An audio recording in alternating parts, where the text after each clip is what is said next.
हमने जो press conference सुनी उसमें क्या कहा गया, उसमें हमारे जाफ़र एक्सप्रेस अगवा हुई और उसके मुसाफिर यरगमाल और हमारे पाकिस्तानी भाई, खा वो सिविलियंस थे या वर्दी में थे, वो हमारे पाकिस्तानी भाई, इसमें कोई इम्तियाज़ नहीं रखना चाहिए। ये कहना चाहिए कि हमारे पाकिस्तानी भाई शहीद हुए, दहशतगर्दी का निशाना बने, तो उनके इतना बड़ा हादसा हो चुका। उससे पहले बन्नू में हमारी फौजी छावनी को हिट कर दिया गया और खुदकुश आए धमाके, 2 धमाके हुए खुदकुश, और गाड़ियों से भरी, बारूद से भरी 2 गाड़ियां टकरा दी गईं और ऐन अफ्तारी के वक्त हमारे जो शहरी हैं, हमारे हम वतन हैं, वो लाशें उठा रहे थे।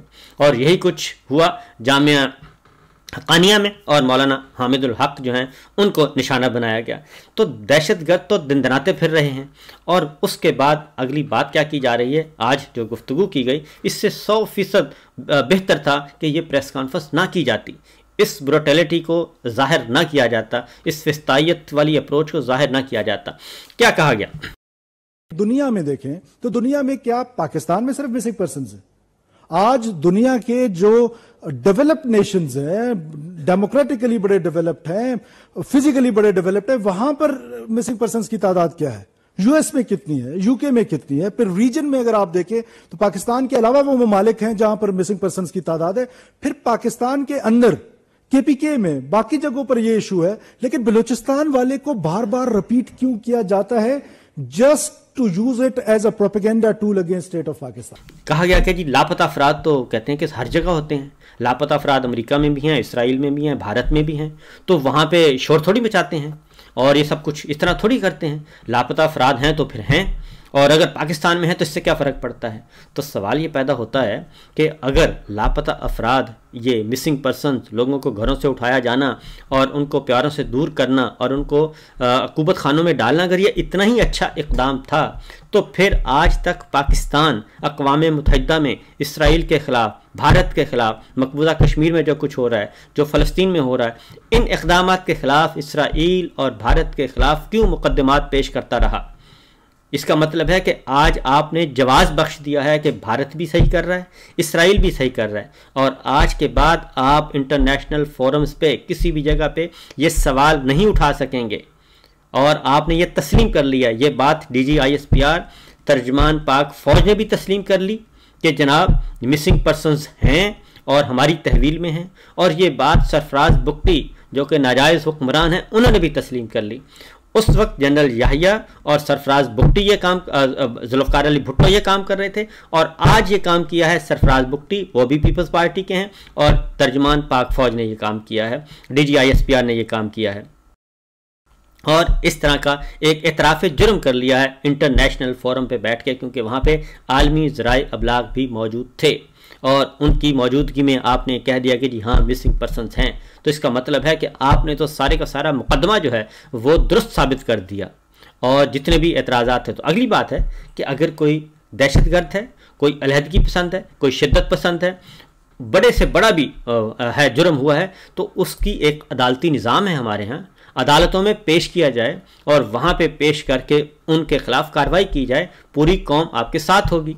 और दूसरा ये कि पाकिस्तान के आइन में मौजूद है, एक है फेडरल रिव्यू बोर्ड, यानी कि जो एंटी स्टेट रियासत मुखालिफ अनासर हैं या कोई ऐसे मामला है जो कि आप ओपन कोर्ट में डिस्कस नहीं कर सकते, तो फेडरल रिव्यू बोर्ड हैं और फिर सूबाई रिव्यू बोर्ड हैं, वहाँ पे जाके, और ये सुप्रीम कोर्ट के अंडर हैं, सुप्रीम कोर्ट के अंडर हैं, क्योंकि हमने खुद रिपोर्ट किया हुआ है, मैंने खुद, इस नाचीज़ ने रिपोर्ट किया है कि फेडरल रिव्यू बोर्ड के सामने ऐसे जो टॉप सीक्रेट जो होते हैं आपके, जो तहवील में रखे होते हैं मुल्ज़मान और मुजरिमान, उनके बारे में फेडरल रिव्यू बोर्ड से बाकायदा तौर पे आप जाते हैं और वहाँ से उनका एक सादा ज़ुबान में बता रहा हूँ रिमांड लेते हैं और उनको बताते हैं कि ये लोग हमारे पास हैं। ये है फेडरल रिव्यू बोर्ड मौजूद है, सूबाई रिव्यू बोर्ड मौजूद हैं, आइन इजाज़त देता है, तो भाई वो काम करें। तो आपने तो आज आलमी ज़राए अबलाग के सामने अपने आप को मुजरम साबित कर लिया, कल को यही प्रेस कॉन्फ्रेंस आपके गले का फंदा बनेगी। पाकिस्तान पहले ही वॉच लिस्ट में है, इसी वजह से पाकिस्तान के बुनियादी इंसानी हकूक़ पामाल हो रहे हैं, लोगों को उठाया जा रहा है, अगवा किया जा रहा है। पिछले 3 सालों में तो यही तो पाकिस्तान तहरीक इंसाफ का रोना है यही तो इमरान खान का रोना है, यही तो महरंग बलोच का रोना है, वही तो ये सारे आते हैं इस्लामाबाद में आए और उनके साथ हमने क्या सलूक किया, रियासत ने क्या सलूक किया। अगली बात, वज़ीर आला जो हैं नाजायज़ और सरफराज बुगटी पीपल्स पार्टी के, वो आज ऐसे लग रहा था कि वो 1970 में बैठ के प्रेस कॉन्फ्रेंस कर रहे हैं ये दोनों साहब। और सरफराज बुगटी साहब कहते हैं कि रियासत को ब्रुटैलिटी का, फिस्तायत का और वायलेंस का लामहदूद इख्तियार है और उसकी मिनोपली है, यानी कि वो मिनोपलिस्ट हैं। ये रियासत का तसव्वुर इनके दिमाग में ये किसने डाला है? ये कौन सी रियासत का तसव्वुर है? फॉर दैट ये जरूरी नहीं है कि बेरोजगारी होगी तो मैं पहाड़ पे चढ़ जाऊंगा, मुझे अगर सड़क बिजली नहीं होगी तो मैं वायलेंस पे उतर आऊंगा। राइट ऑफ वायलेंस जो है, वो मोनोपली जो है, वो सिर्फ स्टेट के पास है, वो चाहे स्टेट ऑफ पाकिस्तान हो या कोई और स्टेट हो। तो उस राइट को जब कोई एक्सरसाइज करता है तो उसको एज अ टेररिस्ट ही ट्रीट करना पड़ेगा।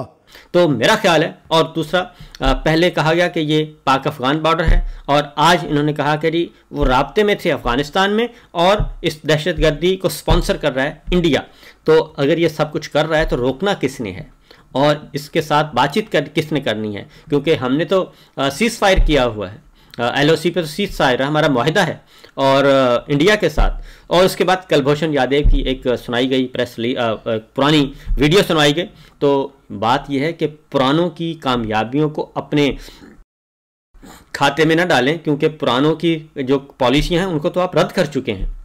उनकी तो थी कि फ़ौज और अवाम एक हैं और दोनों मिलकर चलते हैं, लेकिन अब आपने ये तसव्वुर बिल्कुल बदल दिया है।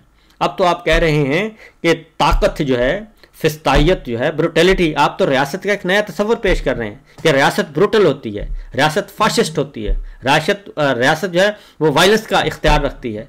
आप ये कौन सा तसव्वुर पेश कर रहे हैं? और ये सारी गुफ्तगू जो है 1970 में भी हुई थी, 1971 में भी होती थी और जुल्फ़िकार अली भुट्टो साहब ने कहा था कि टांगें तोड़ दी जाएंगी जो उधर जाएगा असम्बली के लिए। तो यही कुछ इस वक्त किया जा रहा है। उस वक्त मैंडेट चोरी किया गया था, आज भी मैंडेट चोरी किया गया है और हकीकी नुमाइंदे जो हैं वो नापैद हैं और उनको आपने उठा के बाहर फेंक दिया है और पपेट्स के ज़रिए ये हुकूमत की जा रही है। और ये नेशनल पार्टी, बलूचिस्तान की तमाम पार्टीज़ जो हैं वो इस बात पे मुत्तफिक हैं, जो हुकूमत में भी रह सकती हैं, जो कौमी धारे में हैं, जो आइन की बात करती हैं, खा वो सरदार अख्तर मिंगल हैं, खा वो महमूद खान अचकज़ई हैं, खा वो डॉक्टर अब्दुल मालिक हैं। उन तमाम तंजीमें ये बात कर रही हैं, तमाम सियासी जमातें ये बात कर रही हैं। और आपने जो एक वहाँ पे एक पपेट्स बिठाए हुए हैं, उन पपेट्स के ज़रिए ये सारा कुछ हो रहा है। तो इसलिए आज फिर जर्नलिस्टों, फिर दूसरा अगली बात ये कि सारे का सारा मलबा मीडिया पे डाल दिया गया। उन्होंने कहा कि ये सारा मीडिया का किया धरा है और ये दहशतगर्दी भी मीडिया के खाते में, ये अलहदगी पसंद तंजीमें भी मीडिया है, ये सब कुछ मीडिया के ज़रिए मीडिया ही कर रहा है। पहले सिर्फ सोशल मीडिया था, फिर डिजिटल मीडिया हुआ, शैतानी मीडिया, फिर डिजिटल दहशतगर्दी आ गई और आज पूरे के पूरे मीडिया को ही रगड़ दिया गया। ये आज एक एडिशनल किया गया है जी, कोशिश की गई है। तो इसलिए जनाब बहुत सारे सवालात हुए और फिर सहाफ़ियों से भी उलझा गया और सहाफ़ियों से उलझ कर उन्हें भी दबाने की कोशिश की गई। तो मेरा ख्याल है कि बात यह है कि अपने गिरेबानों में झांकना चाहिए, हर किसी को अपना अपना काम करना चाहिए। और कौमी असम्बली में तो हालत ये है कि कौमी असम्बली में बहस हो रही है, वहाँ पे वज़ीर, मुशीर सब गायब हैं, इस मसले पे कोई बात करने के लिए तैयार ही नहीं है। ये है आपकी तर्जुमानी।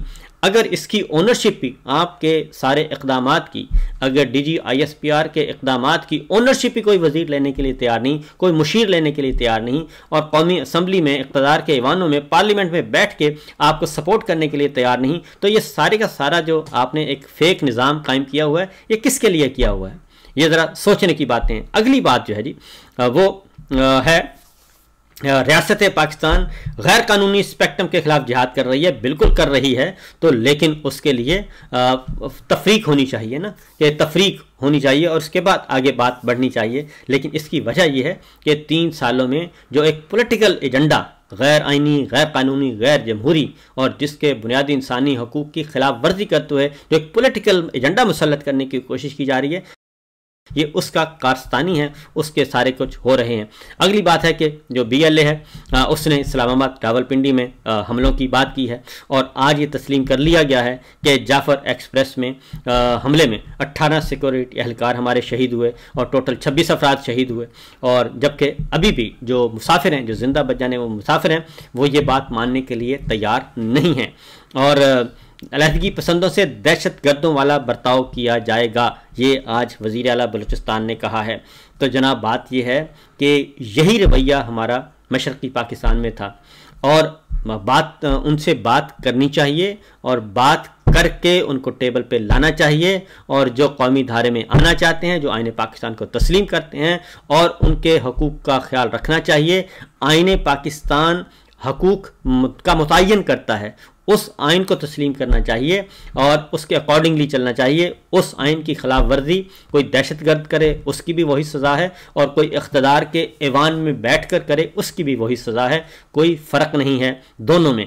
अगर आइन को पामाल करते हैं, कानून को पामाल करते हैं, जमहूरियत को कत्ल करते हैं, तो वो कोई भी करे, वो एक दहशतगर्द करे पहाड़ों पर चढ़ा हुआ या इख्तदार के ऐवानों में बैठा हुआ कोई शख्स करे, दोनों बराबर के मुजरिम हैं। इसलिए जनाब इस पर ज़रा सोचने की बात है। दूसरी खबर आज इस्लामाबाद हाई कोर्ट से है।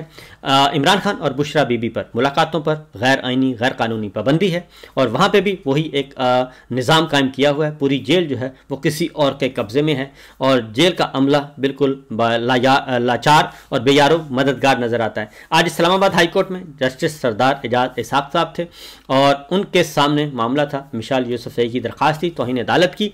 तो इमरान खान साहब को वीडियो लिंक के ज़रिए पेश करने का हुक्म दिया गया, और उसके बाद जस्टिस साहब ने कहा कि अगर वीडियो लिंक के जरिए पेश नहीं हो सकते तो फिर उनको लेके आएं, उनको अदालत में हाजिर करें। तो तकरीबन 2-4 घंटे की समाअत का वक्फा हुआ और 2-4 घंटे के बाद फिर वक्फा ख़त्म हुआ। तो ज़रा हुकूमत के थोड़े से मामलात थोड़े से आए हुए थे, उनका वो ज़रा औकात बराबर आई हुई थी। तो उन्होंने आके बताया जी कि ये मुमकिन नहीं है, सिक्योरिटी खदशात हैं, इमरान खान साहब को हम नहीं ला सकते, इस्लामाबाद हाई कोर्ट में अदालत में नहीं ला सकते, और ना ही हम वीडियो लिंक का कोई बंदोबस्त हो सका है। तो उस पर फिर एक नुमाइंदा मुकर्रर किया अदालत ने, एक वकील को मुकर्रर किया, लॉ ऑफिसर को, और उन्होंने कहा कि ये जाएंगे और इमरान खान साहब से मुलाकात करेंगे और ज़ाती तौर पर जाके मुलाकात करके रिपोर्ट सबमिट करेंगे वापस इस्लामाबाद हाई कोर्ट में कि ये तौहीन अदालत हुई है या नहीं, और इमरान खान साहब जो हैं वो इन लोगों से मुलाकात करना चाहते हैं या नहीं, और ये लिस्ट से नाम कौन निकालता है। क्योंकि इमरान खान साहब कहते हैं और उनके वकला कहते हैं कि ये सारा निज़ाम जो है वो एक कर्नल साहब कंट्रोल कर रहे हैं और जो जेल है ये भी उन्हीं के कंट्रोल में है।